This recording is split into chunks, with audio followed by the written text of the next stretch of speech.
Hi and welcome to this course on building microservices on AWS. My name is Alan Rodrigues.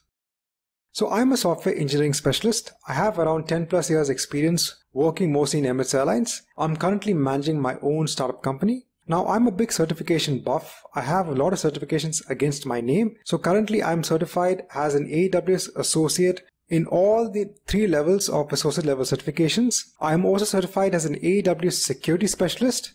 And on top of that, I've also certified myself on the Microsoft Azure platform. So let's take a look at the course overview. So what are we going to learn? So firstly, we're going to learn on the basics of the architecture of microservices-based applications.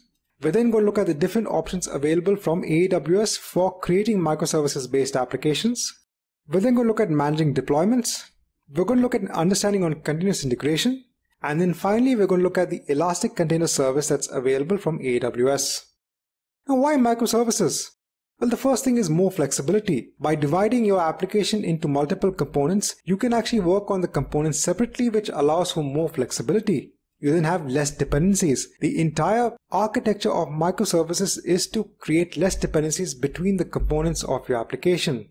And then it helps make it more easier to make changes to your application if there is less dependency between these components.